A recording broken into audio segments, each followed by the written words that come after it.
Ay Colossians chapter 3 verse 10, ready, read. And have put on the new man, which is renewed in knowledge after the image of him that created him. Isuot naman ninyo ang bagong pagkatao na binago patungo sa kaalaman ayon sa wangis ng lumalang sa Kanya. Our gracious God and Heavenly Father, maraming salamat, Panginoon, at muli na naman po kaming nandito sa iyong bahay, panambahan. At kami ay kakain muli ng spiritual na pagkain. Kaya huwag niyong hayaan na ang kaaway ay gumawa ng paraan para guluhin niya kami, na masira po or na yung binhi ng iyong mga salita ay hindi po lumago sa amin. Huwag niyo pong pahintulutan, Panginoon. At patuloy niyo po kaming hamunin sa aming mga matututunan na ito po ay ma-apply namin sa aming pang-araw-araw na buhay. Muli, ang Holy Spirit, ang tunay na tagapagturo po namin, turuan, tulungan po kami na aming maunawaan ang iyong mga salita. Ito ang aming dalangin sa pangalan ng Panginoong Yesus.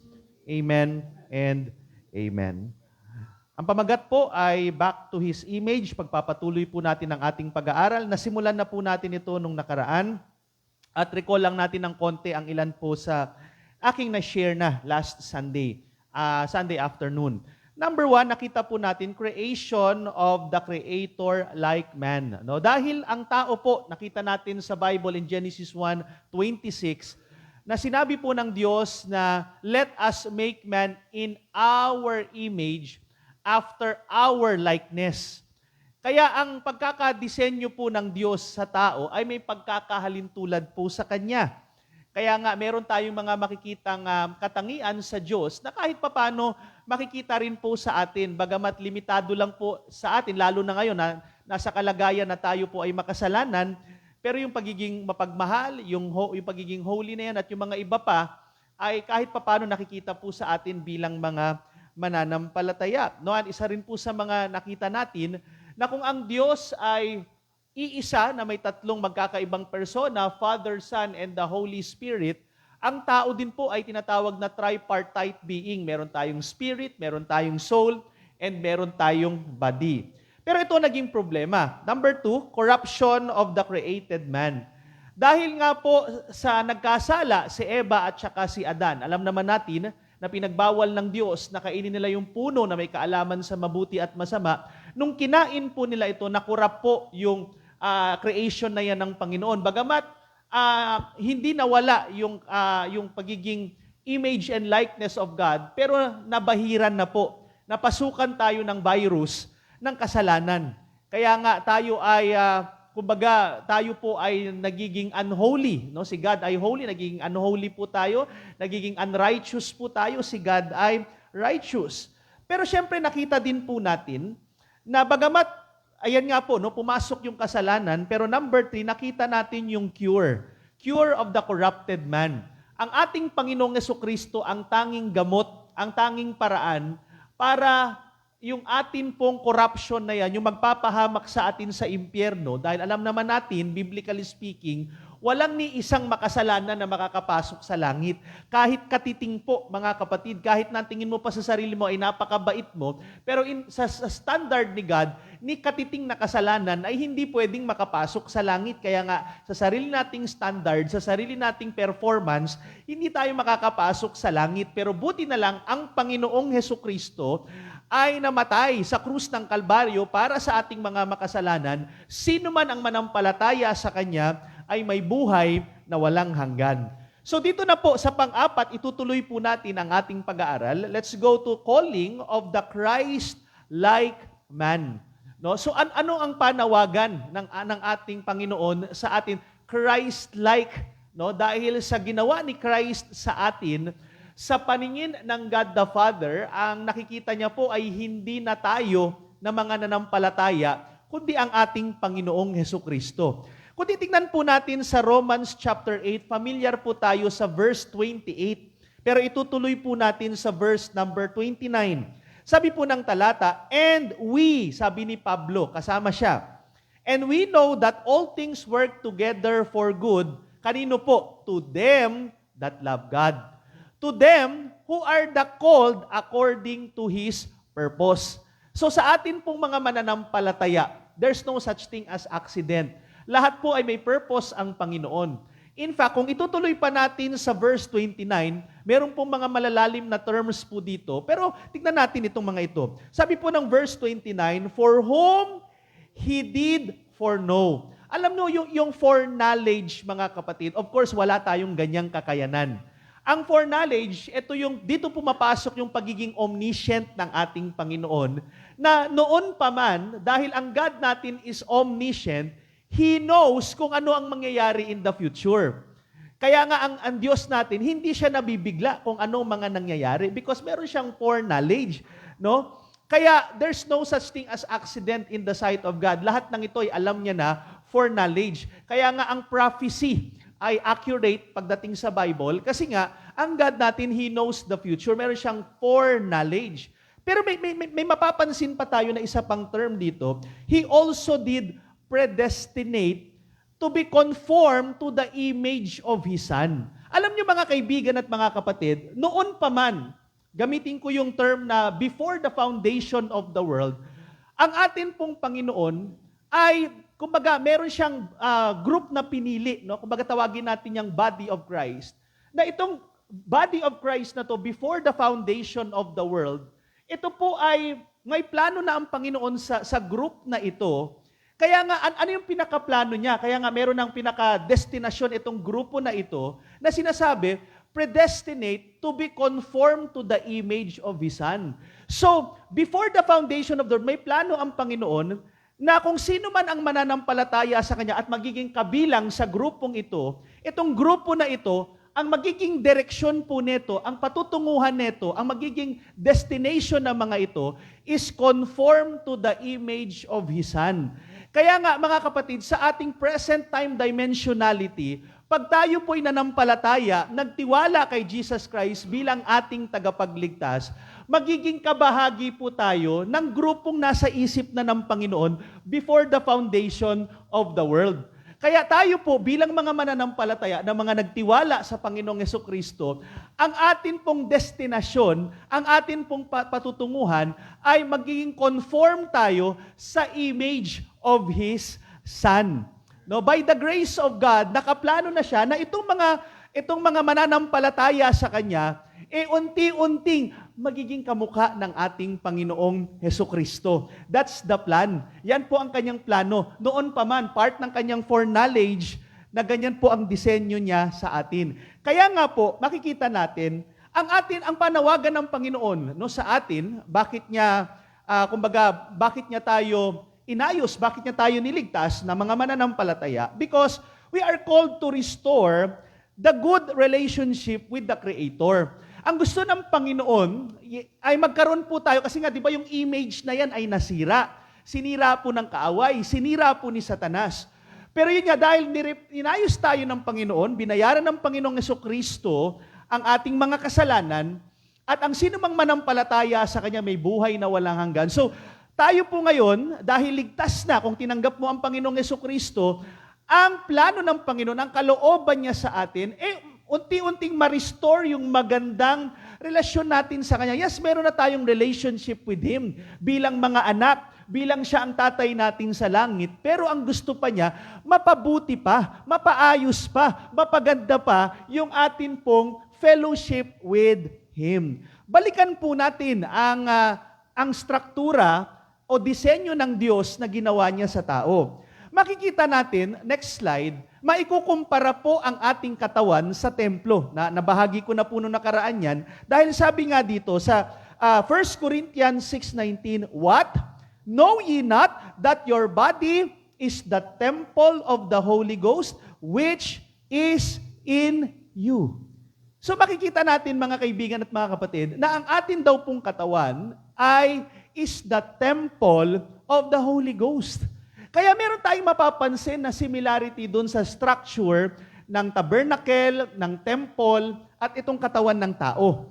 Na kumbaga kung sa tabernacle and temple, merong tatlong major na parts po ito.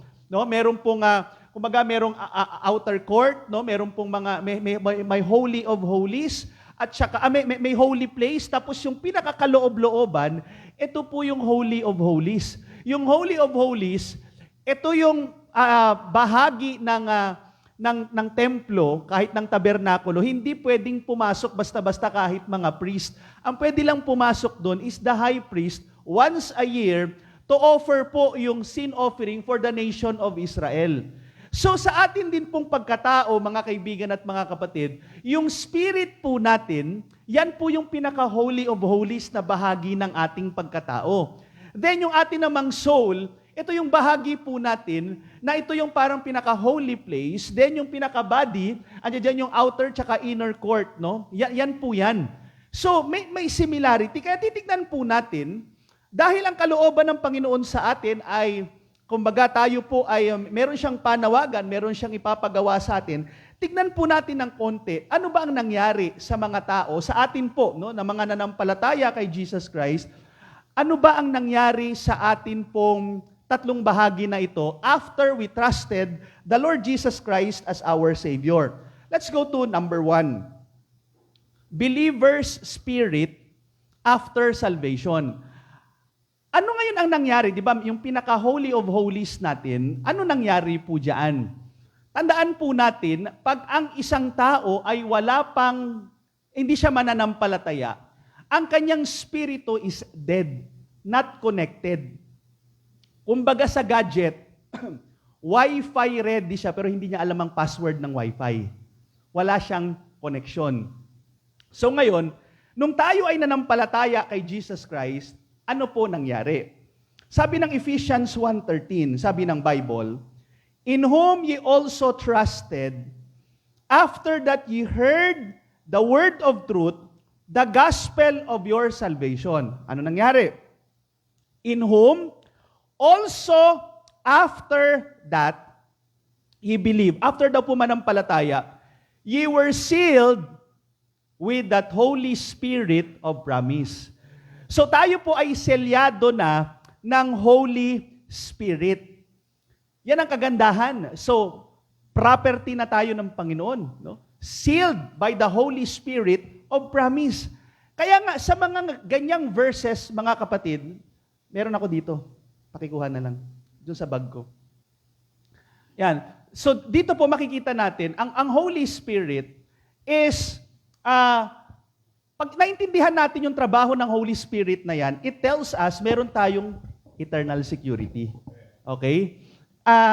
At naalala ko nga, di ba minsan may mga nagtatanong pa na, paano pag tayo yung aalis? Di ba sabi, wala rin makakaagaw sa atin sa kamay ng Ama. Walang makakaagaw sa atin sa kamay ni Kristo. Paano pag tayo yung umalis?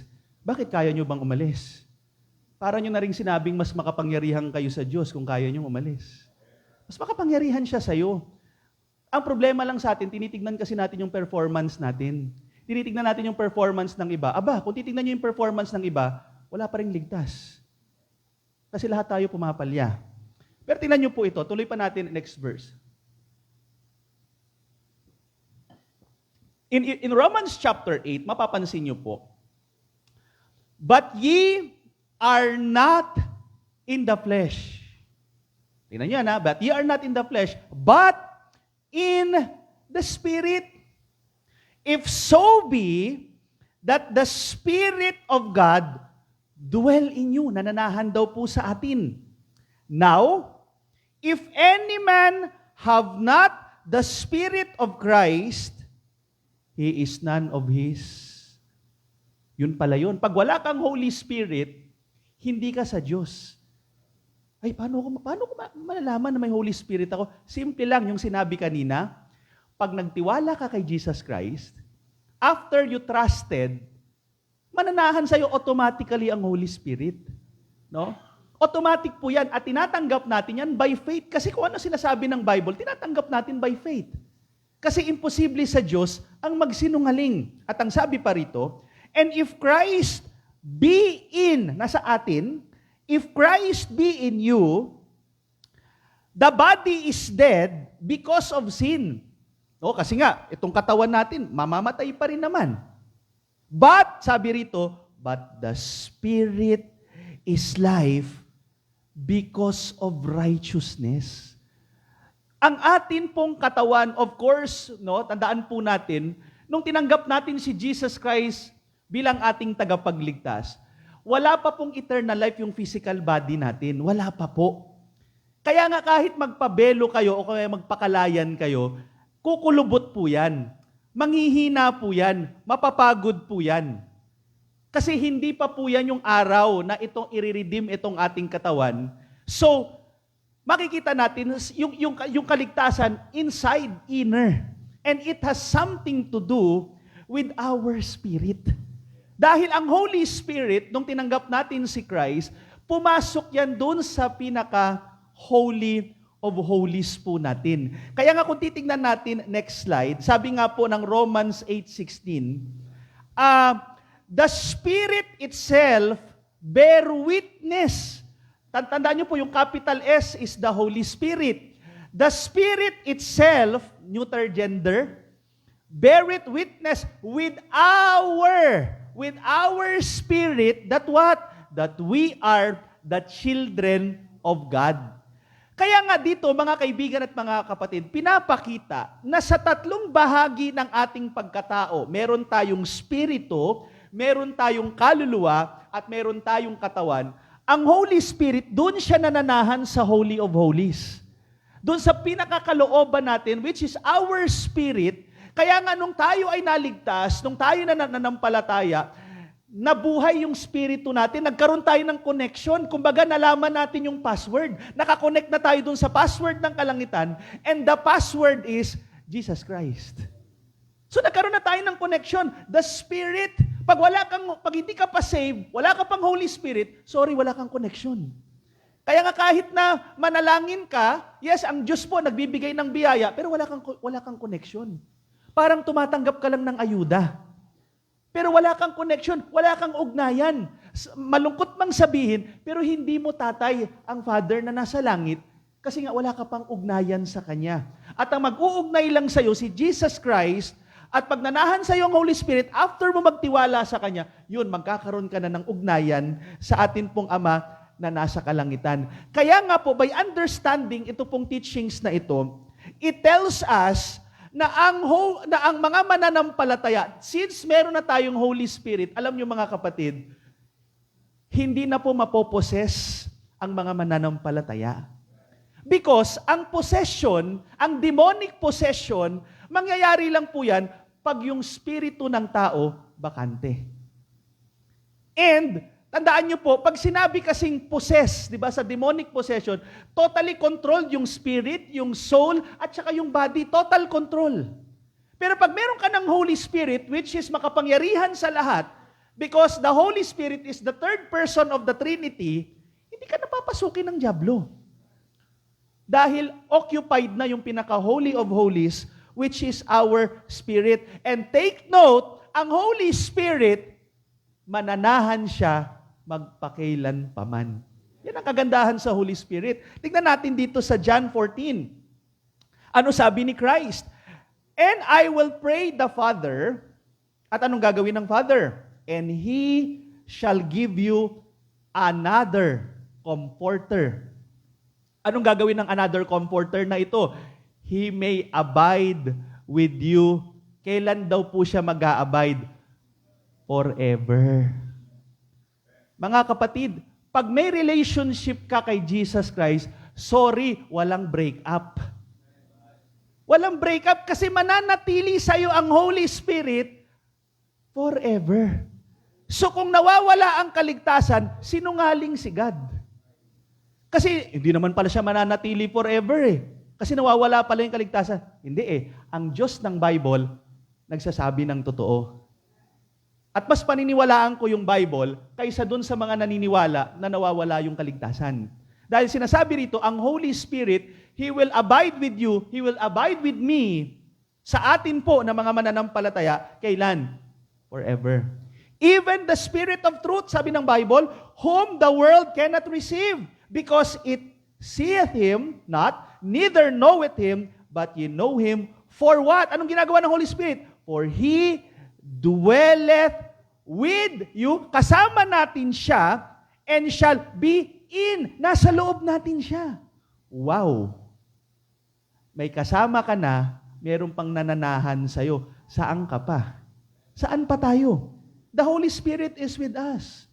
Kaya nga po, mga kaibigan at mga kapatid, napakaganda ng teachings talaga ng Bible.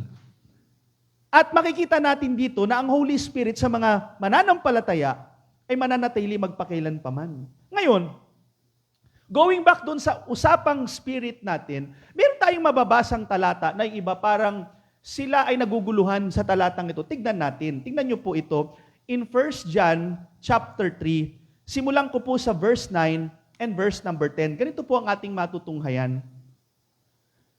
Whosoever is born of God doth not commit sin. Oh. For his seed remaineth in him, and he cannot sin, because he is born of God. Teka lang. Pag born again na, hindi na nagkakasala. Kung tatanungin ko kayo, kahit kayo mismo hindi kayo maniniwala na hindi kayo nagkakasala. Di ba? Lalo pag tinanong niyo yung mga misis at mga mister, naku, maniwala kayo. Maraming masasabi. Di ba? Dagdagan pa natin. Sabi pa rito, and this, the children of God are manifested, and the children of the devil. Whosoever doeth not righteousness is not of God. Neither he that loveth not his brother. Naku, patay tayo dyan. Aakusahan tayo. Nagkamali ka, nagsinungaling ka, bigla ka nakapagmura nung nakat ka ng sasakyan. Nawala yung kaligtasan mo. O baka hindi ka ligtas. Di ba ganun Bibigyan ka ng pagdududa. Dagdagan pa natin ng talata. Tingnan nyo pa ito. 1 John 5:18. We know that whosoever is born of God. Ito pang matindi. Sinneth not. Naku, patay na naman tayo. Pag sinabing sinneth not, hindi nagkakasala. Pero kayo mismo makakasagot. Ako mismo makakasagot sa sarili ko, nagkakamali pa rin po ako. Nagkakasala pa rin po ako. Paano ngayon yan? Kung iintindihin natin yan sa unang basa natin, parang walang ligtas sa atin. Di ba? Kasi nagkakamali pa rin tayo Niwala kayo sa akin. Lalo pag nanood kayo ng hearing, nako, magkakasala talaga kayo. Pag napanood nyo yung mga balita, nako, iinit ang ulo ninyo. Ano pa bang ibig sabihin yan? Alam nyo, para maintindihan natin yung talata na ito, sa 1 John 3:9 hanggang 10, tsaka yung 1 John 5:18, ang pinaka-keyword po dito para maunawaan natin yung ano ba yung hindi nagkakasala na sinasabi rito. Pansinin niyo po binabanggit diyan yung salitang born of God.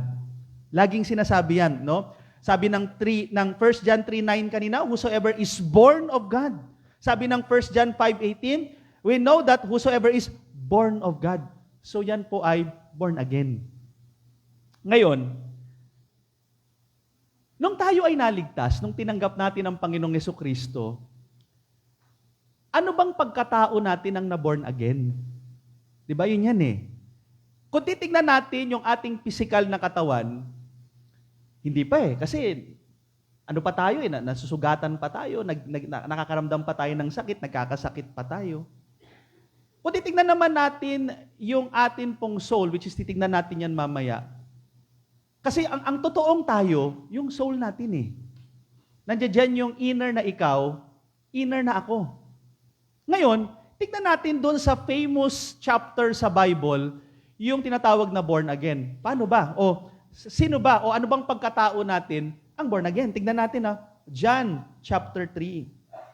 Sabi po ng verse number 5, Jesus answered, Verily, verily, I say unto thee, except a man, tignan niyo po yan, be born of water, at anong sabi niya? And of the Spirit, he cannot enter into the kingdom of God. Verse number 6, that which is born of the flesh is flesh, and that which is born of the Spirit is spirit. Napansin nyo yung spirit dyan, di ba? Which is born of the Spirit, capital S, Holy Spirit, is Spirit, small letter S. Tapos sabi pa rito, marvel not that I said unto thee, ye must be born again. So mga kaibigan at mga kapatid, naalala nyo meron naging lesson doon, yung tenses of salvation, di ba? Na nung tinanggap natin si Jesus Christ, ano na tayo? Saved from the penalty of sin. Hindi na tayo mapapahamak sa impyerno. Tapos, merong ongoing, di ba? Merong sinasabing, saved from being saved from the power. Ongoing po yan. Merong labanan, pero sa tulong ng Panginoon, mapagtatagumpayan natin. Tapos, meron pa yung future na tense ng ating salvation, na ito naman yung sinasabing glorification. Na pagdating ng araw, glorified body na po tayo. Nung tinanggap natin si Jesus Christ bilang ating tagapagligtas, mga kaibigan at mga kapatid, ang spirito natin, gaya ng paulit-ulit na sinasabi ko kanina, nanahan na sa atin ng Holy Spirit. Kaya, yung spiritual part, yung part na nandoon yung Holy Spirit sa atin, hindi na nagkakasala yun. Yun yung na born again. Yun yung panahon na nung tinanggap natin si Jesus Christ, saved from the penalty dahil ang spirit natin ay meron ng Holy Spirit at yung part na yun ng pagkatao, hindi na yun magkakasala. Kaya nga, dahil nasa atin ang Holy Spirit, makakapasok na tayo sa langit. Hindi na tayo mapupunta ng impyerno kasi we are sealed by the Holy Spirit. Kaya nga pansinin niyo si Pablo. Kay Pablo rin mismo nang galing. Tingnan niyo po ito in Romans chapter 7. Sabi ni Apostle Paul from verse 15, For that which I do, I allow not. For what I would, that do I not, but what I hate, that do I. Sabi ni Pablo po yan Si Pablo yan. So si Pablo, sinasabi niya, may mga ayaw ako na ginagawa ko pa rin, napapahintulutan ko. Gusto ni Pablo na mangaral ng salita ng Diyos. Pero, ginagawa niya, kumbaga meron siyang struggle na, wag mag-share. Parang tayo. No? Gusto nating mag-share ng gospel, pero, wag na lang, nakakatamad. Ayun. Gusto ko mag-church. Pagising nung Sunday, wag na lang, nakakatamad. May ongoing na paglalaban sa atin. Kaya nga sabi rito, if then I do that which I would not, I consent unto the law that it is good. Tingnan niyo po ito, sabi ni Pablo, now then, it is no more, hindi na ako that do it. Ano na ngayon? But sin that dwelleth in me. Tandaan nyo, nung tinanggap natin si Jesus Christ as our Savior, wala namang lumabas sa atin Yung lumang ikaw, lumang ako, nandito pa rin siya. Pero saang bahagi yun ng ating pagkatao? Kasi yung spirit natin, andun na yung Holy Spirit.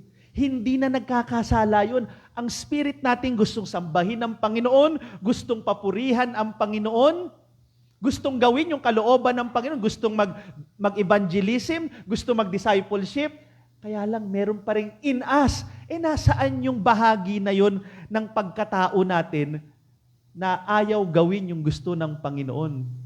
Pupunta tayo doon sa pangalawang bahagi ng tao.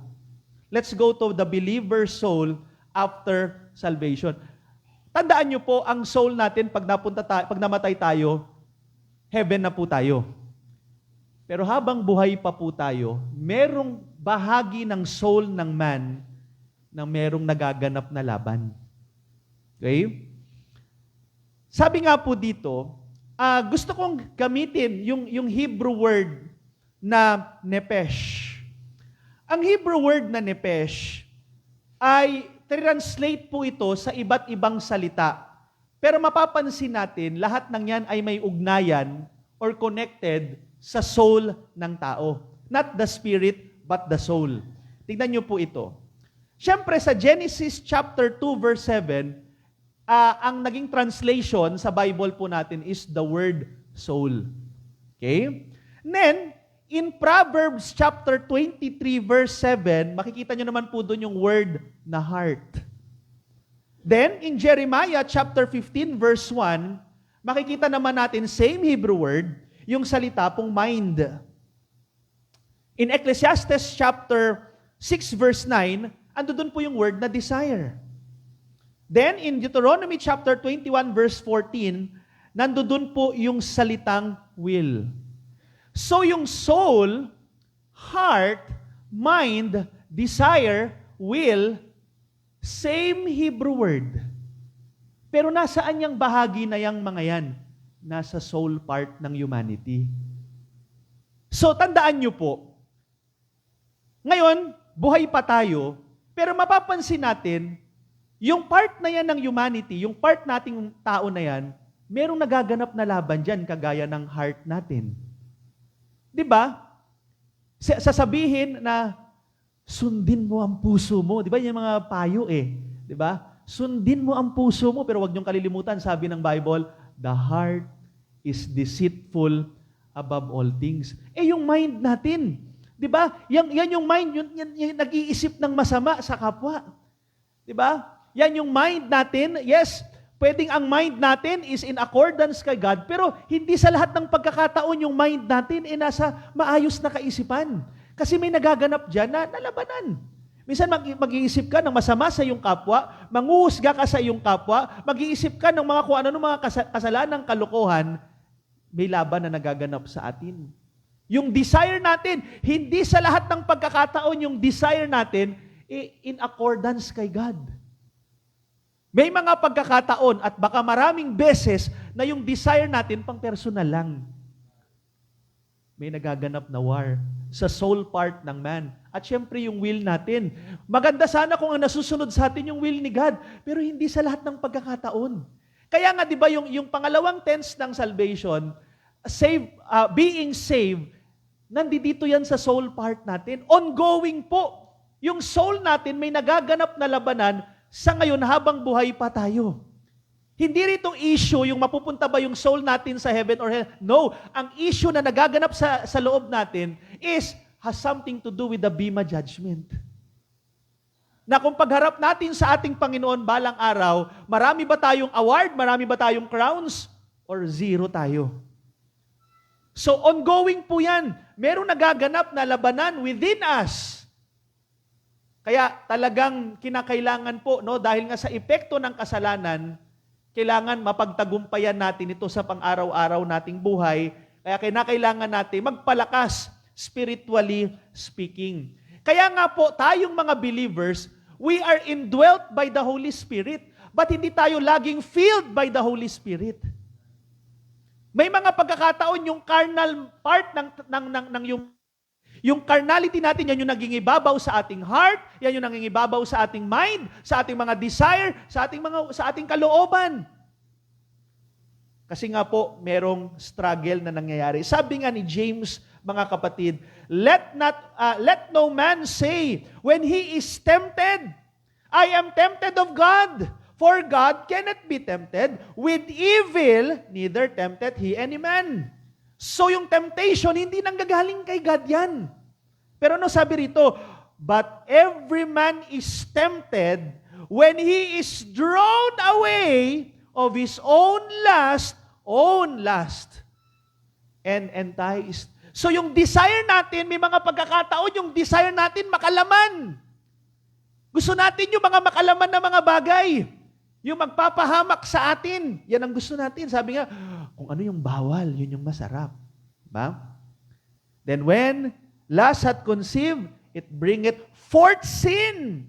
And sin, when it is finished, bringeth forth death.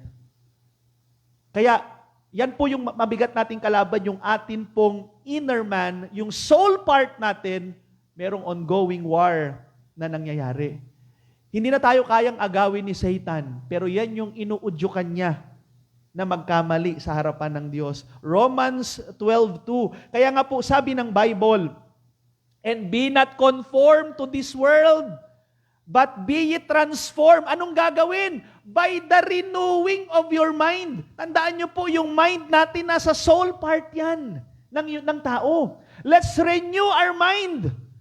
Bakit po? Dahil ang isip ng tao madalas labag sa kagustuhan ng Diyos. Kaya paano tayo magiging kaaya-ayang handog sa ating Panginoon kung masama yung isip natin? At diyan po nagsisimula yan. Kaya nga 'di ba sa Ten Commandments, yung pang-sampu po doon, yung issue ng covetousness, it comes from the heart, it comes from the inner man. Kasama diyan yung isip ng tao. Na nag-iisip tayo ng mga bagay na hindi po kalooban ng Diyos. Kaya let's renew our mind. Magkaroon ng transformation sa atin. Kaya nga mga kaibigan at mga kapatid, mahalaga na pinapalakas natin yung spirit natin. Yung atin pong, yung kumbaga, yes, the Holy Spirit is within us. Pero pag hindi tayo nagpapalakas sa spiritual na mga, natin, kumbaga, hindi tayo nagpapalakas sa mga spiritual food natin, then, yung nagaganap na digmaan sa ating inner man, particularly dun sa soul part natin, ilalabas pa rin yung old nature natin. Kaya nga, mapapansin nyo po doon sa Ephesians chapter 6 verse 11, bakit sinasabi po ni Pablo, tandaan nyo po ang kausap ni Pablo ay mga mananampalataya na. Pero sabi niya, put on the whole armor of God. Bakit niya sinasabi mga believers na yan? Di ba, Pastor, sabi nyo, ang mga believers is secured na. No one can pluck us out from the hand of God. So bakit pa natin kinakailangan? Yes, we are secured na po. Ang Holy Spirit nasa spirit natin. But tandaan nyo, may ongoing na war. At sinasabi po ni Pablo na put on because there are times na tayo mga believer, hindi tayo nagsusuot ng ating mga pangdepensa. Kaya nga po, mga kaibigan at mga kapatid, meron mga Bible teachers, sinasabi nila, yes, ang mga believers, hindi na tayo mapoposes. Because sabi ko nga kanina, we have the Holy Spirit. Ang problema, the demons can oppress us. Pwede tayong atakihin, pwede tayong pahirapan, kaya nga sabi yan, put on the whole. Hindi pwedeng yung trip mo lang na armor. Ay, okay na tong helmet. Siguro safe na ako dito. Wag na yung breastplate, no? Wag na tong sandalya. Wag na. Okay na sa akin yung may sword. Okay na sa akin yung may shield. Hindi. Sabi ng Bible, put on the whole armor of God. Sabi pa ng verse 13 sa Ephesians chapter 6, wherefore take unto you the whole armor. Hindi tinuturo ng Bible na some of the armors lang. Suotin natin yung buong armor na ito. Huwag nating hahayaan, huwag nating pahihintulutan na ang dyablo ay makasingit sa buhay natin. Na meron siyang makitang butas, may makita siyang kanyang pwedeng pasukin sa buhay natin para tayo ay sirain. Kaya nga, take unto us the whole armor. Hindi yung some of the armors, but whole armor of God. Kaya nga sabi po ng 2 Corinthians chapter 10, for though we walk in the flesh, we do not war after the flesh. Hindi po kasi yung laman ang kalaban talaga natin, hindi yung mga tao. Hindi yung mga napapanood natin na mga hearing na yan, hindi sila mga kalaban natin. Anong sabi ng Bible? For the weapon of our warfare are not carnal, but mighty through God. It means spiritual. Yun ang weapon natin. Kaya nga, sabi ng Ephesians chapter 4, verse 24 to 27, and that ye put on the new man, which after God is created in righteousness and true holiness. Wherefore, put away lying, speak every man truth with his neighbor, for we are members of one another. Be ye angry. Pero may sabi rito, and sin not. Let not the sun go down upon your wrath. At anong sabi ng 27? Neither give place to the devil. Dahil ang devil, ang kaaway, nag-aabang lang yan. Pag merong na-loose na armor sa iyong katawan, spiritually speaking, diyan ka niya papasukin, diyan ka niya titirahin, diyan ka niya wawasakin. Yes, Gaya ng sabi ko kanina, hindi na tayo kayang agawin ng dyablo sa kamay ng Diyos. Heaven is our home. We are eternally secured. Pero ito ang problema. Ayaw ng dyablo na maging kagamit-gamit ka sa Diyos.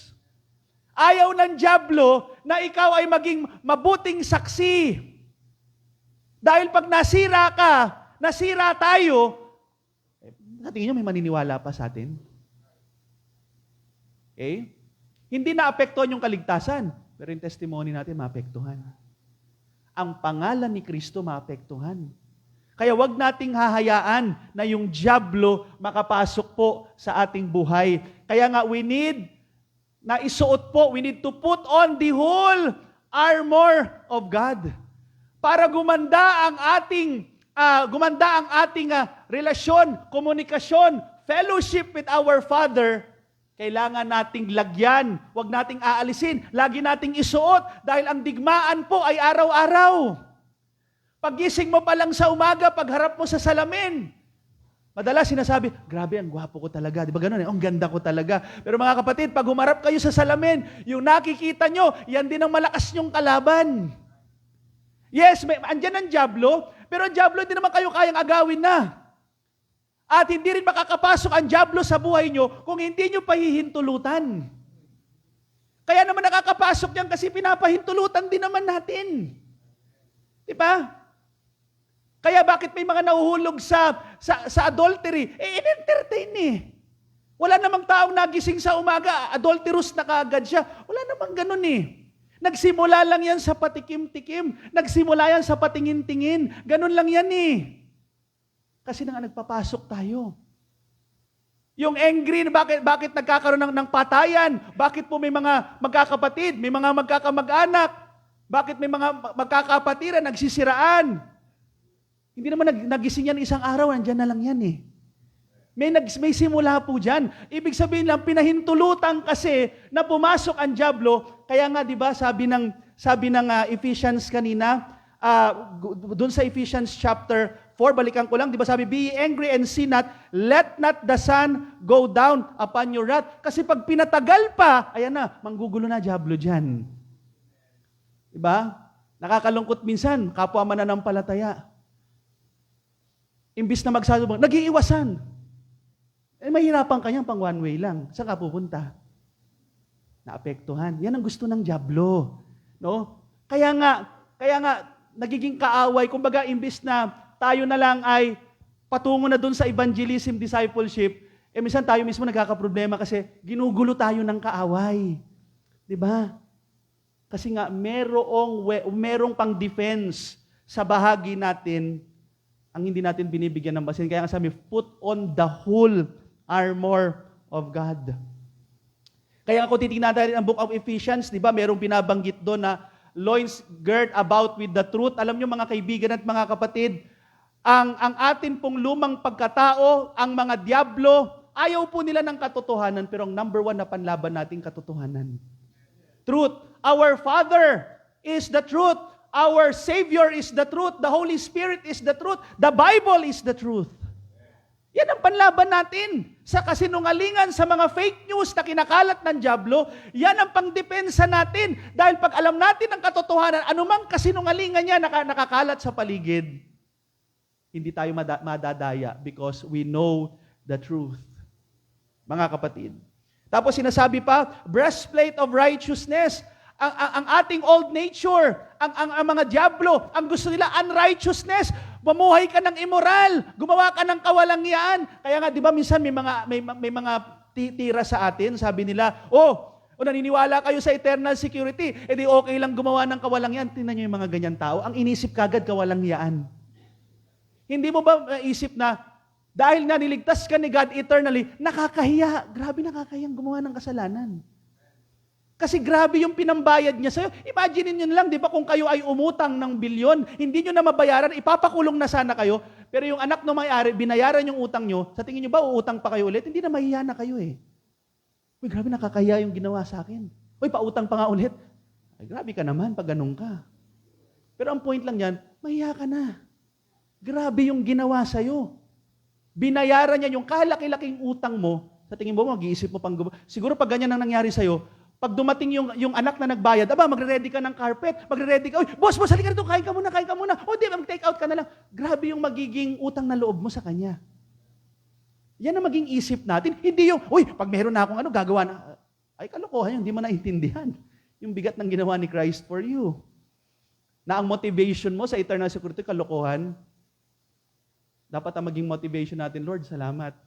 Grabe yung ginawa mo sa akin. Na binigay mo ang yung buhay na walang hanggan. Sino ba ako? Sino ba tayo? Walang karapat-dapat sa atin. Kaya nga, dito ayaw ng dyablo, kaya nga we need breastplate of righteousness. To defend yung puso natin, na itong pusong to ay mapangdaya. Na itong pusong ito ay marupok. Kaya talagang pag hindi natin ilalagay yung righteousness ni Christ, hindi tayo mamumuhay ng righteous living, patay tayo. Aatakihin talaga tayo niyan. At hindi lang yan, sabi pa dito, diba, fit shod with the preparation of the gospel of peace. Alam niyo ang kalooban ng Panginoon sa atin, kahit saan tayo magpunta, dali natin yung ebanghelyo. Pero ayaw ng dyablo yan. Ayaw yan ng old nature natin. Gusto ng Panginoong Jesus, go ye therefore and teach all nations. Pero hindi. Hindi nyo ba naisip, ang dami nating oras na minsan nasasayang? Mga estudyante, maraming beses kasama nyo yung mga classmates nyo, ano mga pinag-uusapan nyo? Si crush. Diba? Yung teacher nyong galit kayo. At mga iba-iba pang mga topic. Ang dami nyo ng oras na magkakasama, ni minsan di mo na ibahagi si Kristo. Katrabaho mo, lagi mong kasama, sabay kayo nagla-lunch. Sabay kayo minsan nagmimerienda. Ni minsan, di nyo na pag-usapan si Kristo. Kasi ayaw ng old nature natin yan. Ayaw yan ng mga dyablo. Kaya gumagawa sila ng paraan, pero hindi, isuot mo yan. Magkaroon ka ng mindset, saan ka mapunta, kailangan mag-share ako ng gospel. Kahit saan ako magpunta, kailangan ibahagi ko ang ebanghelyo. At hindi lang yan, magkaroon ka ng kaisipan, na pag naturuan ko to, kailangan i-disciple ko to. Yan ang isip. Yan ang panlaban natin kasi ayaw ng kaaway ng ebanghelyo ay ikalat natin sa paligid. Diba? Then, sabi pa ng Bible sa Ephesians, diba? Shield of faith, panangga ng pananampalataya. Pero hindi, ang kaaway, ayaw ng kaaway na manampalataya. Gusto ng kaaway, mawalan ka ng pagtitiwala sa Diyos. Kaya aatakihin ka niya, marami siyang mga arrows na ipapadala sa'yo sa buhay mo. Pag hindi mo gagamitin yung pananampalataya, talagang masasaktan ka. Talagang magkikwit ka. Talagang mawawalan ka ng pag-asa. Pero buti na lang meron tayong shield of faith. Yan ang pandepensa natin sa iba-ibang atake ng kaaway sa ating buhay. Magtiwala lang tayo sa Panginoon. Then, helmet of salvation. Di ba minsan sa mga, lalo malapit ng ikakasal, di ba minsan sinasabihan, suot nyo mabuti yung helmet nyo, baka mamaya mauntog yan, magbago isip. Yung utak kasi natin, pabago-bago po yan. Kaya nga kung ang basis ng ating salvation ay yung utak natin, patay tayo, mawawala talaga yung kaligtasan natin. Kasi pabago-bago yung isip natin eh. Di ba? Minsan ka sa mga magkaibigan, di ba, sa mga mag-asawa, may usapan, biglang nababago. Nagbabago ang isip, pero salamat. Dahil kung ang ating kaligtasan, ang siyang pagbabatayan natin at hindi siya nakadepende sa atin, nakadepende siya sa Diyos, fix na ito. Kaya nga, helmet of salvation, pag ang kaaway inaatake ka, binibigyan ka ng pagdududa sa iyong kaligtasan, balikan mo lang yung pangako ng Diyos. Na sino man ang manampalataya ay hindi mapahamak, kundi magkaroon ng buhay na walang, ay hindi! Sabi ng diablo, ay hindi, ano kay? Ganito ka, hindi ka pa nga nagbayad ng utang mo, ligtas ka ba? Patay ka. Bibigyan ka ng pagdududa. Anong ligtas? Ito nga, alam ko nga yung ginawa mo kagabi. Yan ang gagawin ng kaaway. Pero salamat. Go back to the promises of God. Helmet of salvation. Lord, I'm saved. Hindi dahil sa akin, kundi nananampalataya ako sa ipinangako mo sa iyong mga salita. And thank God, we have the sword of the Spirit, which is the Word of God. Panlaban natin sa iba't ibang atake. Yan ang ating offensive weapon. Hindi natin kinakailangan ng mga orasyon. Hindi natin kinakailangan ng mga anting-anting. We need the Word of God na panlaban sa kaaway. Pero, hindi mo magagamit yung Word of God pag hindi ka nagbabasa ng Word of God. At, pag ang alam mong verse ay Jesus wept lang, matatawa sa iyong kaaway. Yan ang alam niya, Jesus wept. Walang kakwenta-kwenta yan. Di ba? Sana dagdagan mo naman ng Genesis 1:1.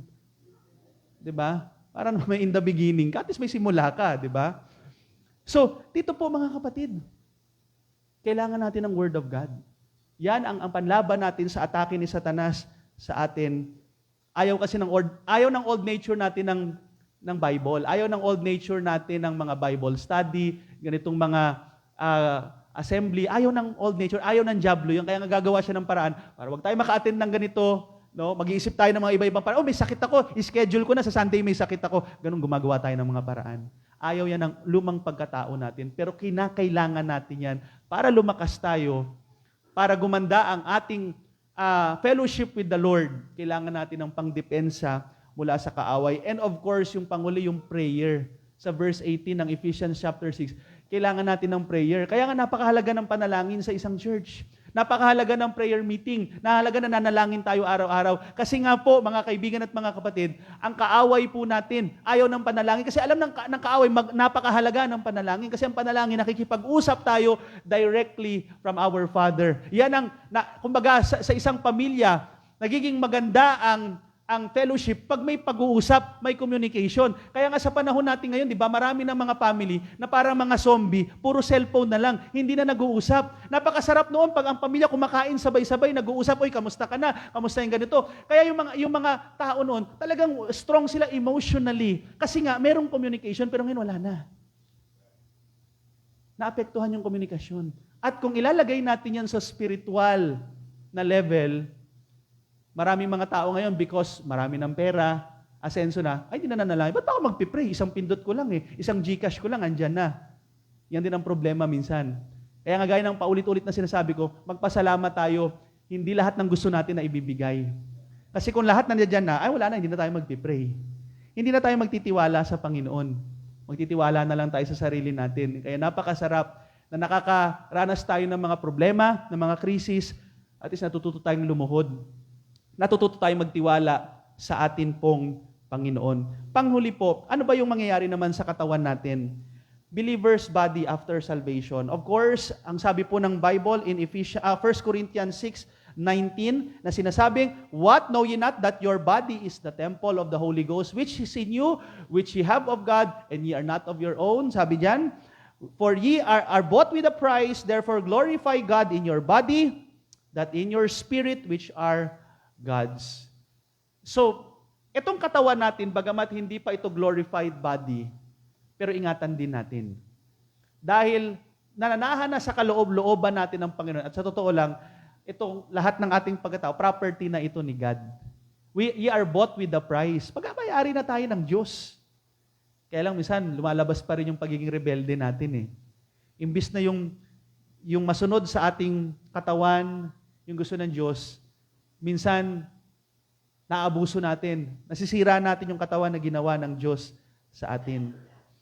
Kaya nga, kung babalikan ko yung Romans 8:11 kanina, "But if the Spirit of Him that raised up Jesus from the dead dwell in you, He that raised up Christ from the dead shall also quicken your mortal bodies by His Spirit that dwelleth in you." Shall, sabi diyan, shall also. Alam niyo mga kapatid, sa ngayon, sabi ko nga, hindi pa to glorified body. Pero balang araw, aayusin ito ng Panginoon. Kumbaga sa 3 tenses, we are saved from the penalty of sin. Our spirit, inandoon na ang Holy Spirit. Secured, sealed.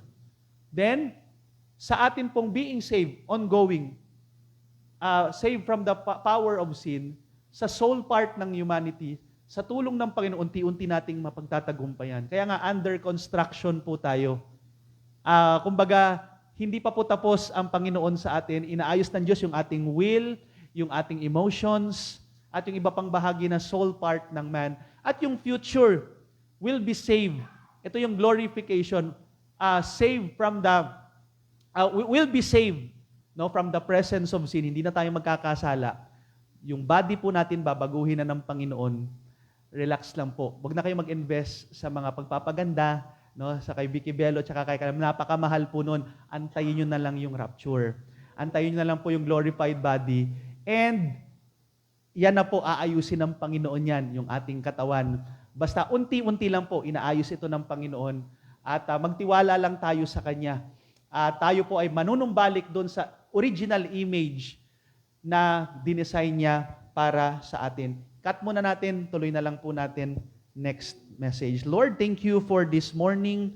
Thank you for reminding us from your word na kami po ay eternally secured. Salamat, Panginoon, na napakaganda at very unique teachings in the Bible. Karamihan ng relihiyon or man-made religion, wala pong eternal security, kaya nakakatakot.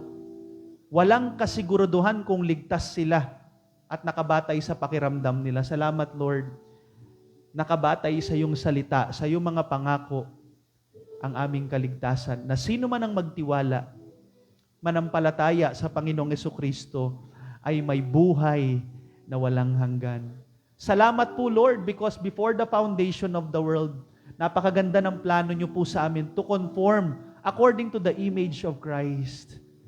Yeah, Lord, tulungan niyo po kami na unti-unti naming mapagtagumpayan yung problem namin when it comes to our will, to our emotions, desire namin.